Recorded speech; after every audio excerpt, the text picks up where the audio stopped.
तर नमस्कार मित्रांनो, आज आपण भद्रकालिका या परिसरात आलेलो छत्रपती सेना मित्रमंडळ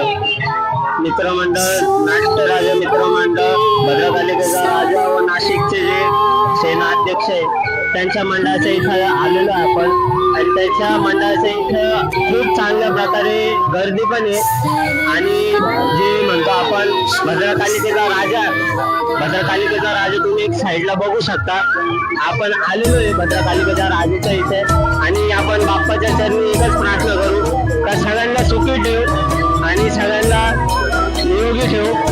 कारण का येत्या करोनाच्या मारीत भरपूर जणांचं कुटुंबाचं आयुष्याचं नुकसान झालेलं आहे मित्रांनो. आणि आपल्याला त्या गणपती बाप्पाला एकच सांगणं आहे का गणपती बाप्पाने आपल्याला एक चांगल्या प्रकारे सर्व एकदम व्यवस्थित करावं. आणि जे मंडळाचे जे अध्यक्ष आहेत आणि सर्व जे वर्गणीदार आहेत सर्वांनी आपल्याला सर्व चांगल्या प्रकारे सपोर्ट केलेला आहे. तर या दोन शब्दावर मी इथेच सांगतो.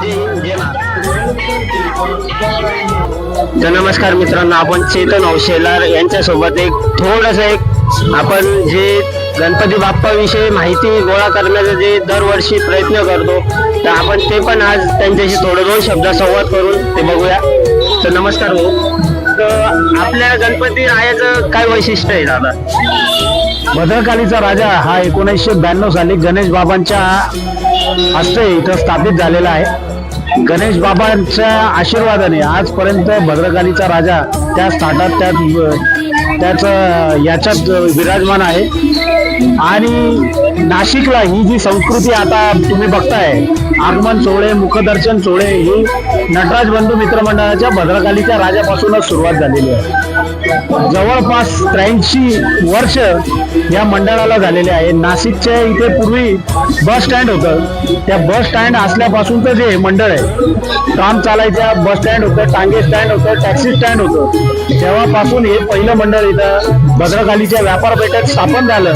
ते आजही तेवढ्याच दिमाखात जनतेच्या दर्शनाला आहे. सामाजिक उपक्रम आपण यातून करत असतो आणि सामाजिक संदेश जनतेला देण्याचा प्रयत्न या मंडळाचा असतो. तर धन्यवाद दादा, खूप चांगलं आपल्याला माहिती पण दिली.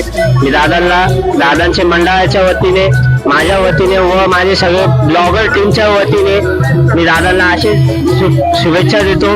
गणपती बाप्पाला दरवर्षी अशाप्रमाणे दादा सजवता आणि दरवर्षीप्रमाणे आणि ह्याही वर्षी दादा पुढच्या वर्षी पण दादा खूप चांगल्या प्रकारे गणपती बाप्पांचं विराजमान करतील अशी मी अपेक्षा करतो. जय महाराष्ट्र.